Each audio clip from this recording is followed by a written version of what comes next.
مشرق وسطیٰ میں جو جنگ جاری ہے اس کے خاتمے کے لیے حتمی طور پر اب صورتحال یہ ہے کہ اسلام آباد میں مذاکرات کا دور جو ہے وہ ہونے والا ہے، جس کے لیے لیڈروں کی آمد کا سلسلہ جو ہے وہ شروع ہو گیا ہے، اور مین سٹریم لیڈر جو ہیں دونوں وفود کے وہ کل اسلام آباد پہنچیں گے، اور پرسوں یعنی ہفتے کے روز صبح وہاں مذاکرات کا پہلا دور جو ہے وہ شروع ہو جائے گا۔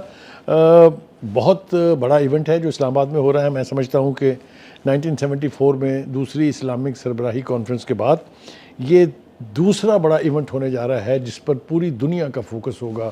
ساری دنیا سے میرے خیال سے میڈیا کے نمائندے بھی آئیں گے، اور یہ جو وفود آ رہے ہیں ان کے ساتھ ان کا جو اسسٹنٹ کے لیے جو سٹاف آئے گا ان کی بڑی تعداد جو ہے وہ آلریڈی پہنچ گئی ہوئی ہے۔ اسلام آباد میں اس جو کہ وینیو ہے ان مذاکرات کا، وہاں انتظامات کو بھی حتمی شکل دے دی گئی ہے، اور فول پروف سیکورٹی کو یقینی بنانے کے لیے، کیونکہ امپورٹنٹ لوگ جو ہیں وہ اسلام آباد میں ہوں گے، جو وزیر داخلہ ہیں محسن نقوی، ان کی یعنی سرگردگی میں ان انتظامات کو حتمی شکل دے دی گئی ہے۔ انہوں نے امریکی ایمبیسڈر جو ہے نیٹلی بیکر، ان سے اپنی ملاقات میں ان کو یہ یقین دہانی بھی کرائی ہے کہ وائس پریزیڈنٹ امریکہ کے جے ڈی وینس جب یہاں ہوں گے تو وہ ایک تو پاکستان حکومت کے اسپیشل گیسٹ ہوں گے، اور ان کی سیکورٹی جو ہے اس کو فول پروف بنانے میں کسی قسم کی کوئی کسر اٹھا نہیں رکھی گئی ہے۔ تو مذاکرات کا منظرنامہ تو بالکل طے ہے، لیکن اس کے ساتھ ساتھ ہی ہمیں اس پر غور کرنا ہوگا کہ اس کو کہیں سبوٹیج کرنے کے لیے تو کچھ قوتیں برسر پیکار نہیں ہیں۔ تو the answer is yes۔ سب سے بڑا ذمہ دار اس کو سبوٹیج کرنے کا جو ہے وہ ہے نیتن یاہو نے ایک تو اس جنگ بندی کے اعلان کے بعد اور ان تمام 10 شقوں پر اتفاق رائے کا اظہار ٹرمپ کی طرف سے ہو جانے کے بعد لبنان پر بمباری کا سلسلہ جاری رکھا ہے۔ نہ صرف لبنان، اس نے کل ایران کے بھی 2 علاقوں پہ خوزستان میں اور اصفہان میں حملے کیے، جہاں اس کا ایک ڈرون جو ہے وہ مار گرایا گیا ہے۔ What does it mean؟ کیا چاہتا ہے نیتن یاہو نہیں چاہتا کہ یہ جنگ بند ہو۔ کیوں؟ اس لیے کہ نیتن یاہو کا فیوچر، اس کا پرسن ایٹ سٹیک ہے۔ اس کے خلاف جس قسم کے کرپشن کے اور اختیارات سے تجاوز کے مقدمات ہیں، جس کے بارے میں ٹرمپ نے 2 مرتبہ کوشش کی کہ ان اسرائیلی پریزیڈنٹ سے انہوں نے ریکویسٹ کی کہ اس کو عام معافی کا اعلان کر دیا جائے، لیکن دونوں مرتبہ ان کی یہ خواہش جو ہے اس پر معذرت کی گئی اور ریجیکٹ کر دی گئی، مسترد کر دی گئی، کیونکہ جو ہی جنگ بند ہوگی تو اس کے بعد اس کے خلاف ٹرائل شروع ہو جائے گا، تو اس کی پرائم منسٹرشپ تو گئی سو گئی، اس کا پولیٹیکل کیریئر بھی گیا اور موصوف جیل جائیں گے۔ اس لیے وہ نہیں چاہتے ہیں کہ کسی بھی صورت یہ جنگ بند ہو۔ اب وہ ٹرمپ جو ہیں وہ اس کے اس موقف کی تائید کر رہے ہیں کہ ہاں جی لبنان تو شامل ہی نہیں تھا اس میں، حالانکہ یہ کورا جھوٹ بول رہے ہیں۔ ٹرمپ بھی کورا جھوٹ بول رہے ہیں، ان کے بہاف پہ پھر جے ڈی وینس کو بھی جھوٹ بولنا پڑ رہا ہے، اور نیتن یاہو تو بہرحال پیدائشی طور پہ ایک جھوٹا شخص ہے۔ کیوں؟ اس لیے کہ جو 10 نکات تھے جس کے اوپر خود ٹرمپ نے کہا کہ اتفاق رائے ہے، اس میں 3 اہم چیزوں کا تذکرہ تھا۔ ایک لیبنان کا، دوسرا اسٹیٹ آف ہورمز کا، تیسرا یورینیم کا۔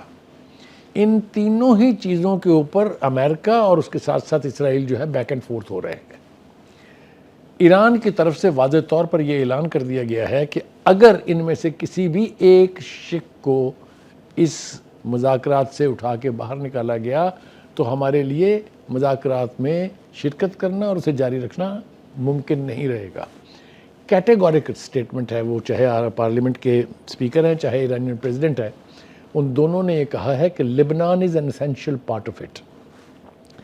ایک تھوڑی سی وضاحت یہ ہے کہ جب مڈل ایسٹ میں جنگ جاری ہے، جب مڈل ایسٹ کی جنگ کو رکوانے کے لیے مذاکرات ہو رہے ہیں کہ سیز فائر ہو، تو اس میں سے ایک پاکٹ کے نکال کے آپ علیحدہ کیسے کر سکتے ہیں؟ How can you exclude Lebanon from the implementation of the cease fire? تو کہنے کا مطلب یہ ہے کہ یہ وہ کمینگی کہہ لیجئے، گھٹیا پن کہہ لیجئے، یا ان مذاکرات کو سبوٹیج کرنے کی کوشش کہہ لیجئے، ٹرمپ اور نیتن یاہو دونوں اس بات کے مجرم ہوں گے اگر اسلام آباد کے مذاکرات کا کوئی نتیجہ نہیں نکلتا ہے۔ ٹرمپ نے بھی ہلکی سی زبان میں یہ ضرور کہا ہے کہ لیبنان جو ہے اس کا حصہ نہیں تھا، لیکن جے ڈی وانس جو ہے وہ کمپیریٹیولی دونوں کے مقابلے میں، نیتن یاہو اور ٹرمپ کے مقابلے میں، he is a senior person part of the American establishment, American administration.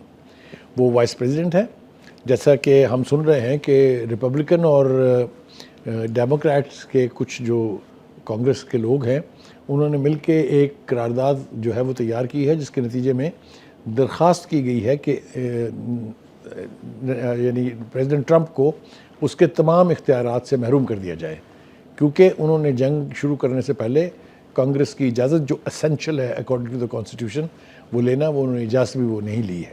اگر یہ ہوتا ہے یا اگر اس قسم کی کوئی تحریک جو ہے، ہم نے امپیچمنٹ کی باتیں بھی سنی ہیں، تو پھر who will be the next president? J D Vance. اگر باقی ٹرم پوری کرنی ہے تب بھی جے ڈی وینس ہے، اور اگر امریکہ کی بدقسمتی سے ٹرمپ جاری رکھتے ہیں اپنا یہ مکروہ اقتدار جو ہے اس وقت، تو he will be the next candidate for the presidency in the next elections. تو جے ڈی وینس کی اپنی پوزیشن بھی بہت نہ صرف ولنریبل ہے بلکہ اس کے سٹیکس ہائر ہیں۔ تو کہنے کا مطلب یہ ہے کہ یہ توقع کی جانی چاہیے کہ وہ اگر یہاں آ رہے ہیں تو یقینی طور پہ چاہتے ہیں کہ اس کا کوئی حل نکلے، کیونکہ میں پڑھ رہا تھا کہ کچھ ڈپلومیٹک آبزرورز جو ہیں ان کا کہنا یہ ہے کہ اگر وینس کو یہ امید نہ ہوتی کہ اسلام آباد کے مذاکرات سے کوئی نتیجہ اخذ ہو جائے گا تو وہ اسلام آباد نہیں آتے۔ تو یہ منظرنامہ تو ہے ان کا۔ دوسری طرف ہم دیکھتے ہیں کہ ایران کی جو لیڈرشپ ہے، they are getting very concerned about all these 3 issues, جس کا میں نے شروع میں ذکر کیا۔ انہوں نے جب دیکھا کہ اسرائیل باز نہیں آ رہا ہے، وائلیشن کر رہا ہے، بمبارمنٹ کر رہا ہے، اور شدید بمبارمنٹ کر رہا ہے لبنان کی، ایک دن میں 250 سے زیادہ لوگ شہید ہوئے ہیں وہاں پر، تو انہوں نے آبنائے ہومس کو مکمل طور پہ بند کر دیا۔ ابھی بھی ہم یہ سن رہے ہیں کہ انہوں نے کہا ہے کہ کچھ محدود جہازوں کو گزرنے کی اجازت ہوگی subject to scrutiny and payment of the toll, لیکن ہر ایک کو نہیں، خاص طور سے وہ جن کو وہ سمجھتے ہیں کہ ہمارے دشمن ہیں، ان کی تو ایک قطرہ بھی آئل کا وہ کہتے ہیں یہاں سے نہیں گزر سکتا ہے۔ دوسری طرف جو وائلیشنز ہیں نیتن یاہو کی طرف سے، اس کے اوپر بھی ان کا سٹانس بہت سالڈ ہے۔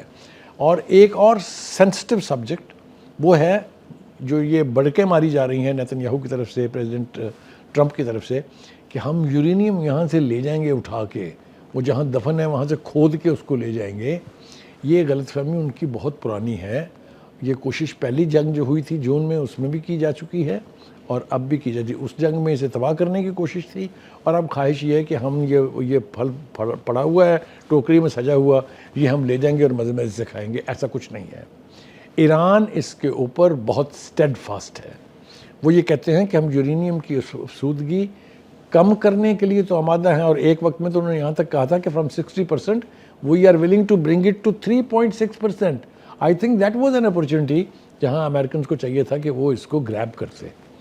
Anyway، وہ ابھی بھی اس کے اوپر آمادہ ہیں، لیکن وہ یہ سمجھتے ہیں کہ our right to have nuclear program going on with enrichment of uranium، اور دوسرا یہ کہ ہرمز کے اوپر ہمارا رائٹ جو ہے وہ انچیلنجیبل ہے، ہم اس کے اوپر اپنا کنٹرول جو ہے اس کو یقینی بنائیں گے۔ لیکن ساتھ ساتھ وہ ٹرمپ کی، نیتن یاہو کی دھمکیوں کے جواب میں یہ کہہ رہے ہیں کہ ہم مرے نہیں جا رہے ہیں مذاکرات کے لیے، اگر آپ نے جنگ لڑنی ہے ہم اس کے لیے تیار ہیں۔ ایران یہ ثابت کر چکا ہے کہ دنیا کی سب سے بڑی فوجی قوت اپنی تمام تر ملٹری مائٹ کے باوجود اس قوم کو جھکانے میں ناکامیاب رہی ہے، اپنے اہداف حاصل کرنے میں ناکام رہی ہے، حتیٰ کہ ایک زخمی جانور کی طرح سے، بیسٹ کی طرح سے ان کو ریٹریٹ کرنا پڑا۔ وہ جو 2 طیارہ بردار جہاز آئے تھے جس میں ایک جیری فورڈ تھا اور دوسرا ابراہم لنکن تھا، کہاں ہیں وہ یا تو کسی ورکشاپ میں اپنی مرمتیں کرا رہے ہیں یا 1000 میل سے بھی آگے جا کے کہیں چھپے ہوئے ہیں۔ تو کہنے کا مطلب یہ ہے F-35 آپ نے استعمال کر کے دیکھ لیے، B-52 بمبر آپ نے استعمال کر کے دیکھ لیے، آپ آپریشن کرنے آئے تھے، ایک وہاں سے کہتے ہیں آپ کے اپنے پائلٹ کو لینے آئے تھے، 4 جہاز، کچھ 5 کہتے ہیں کچھ 8 بھی کہتے ہیں، وہ گرا کے آپ گئے ہیں۔ آپ کو سمجھ آ جانی چاہیے سیدھے طریقے سے، Iran is not vulnerable. You can never conquer Iran. This is the message that I wish to give it to the Americans کہ خدا کے لیے اپنے پر بھی رحم کریں اور انسانیت پر بھی رحم کریں۔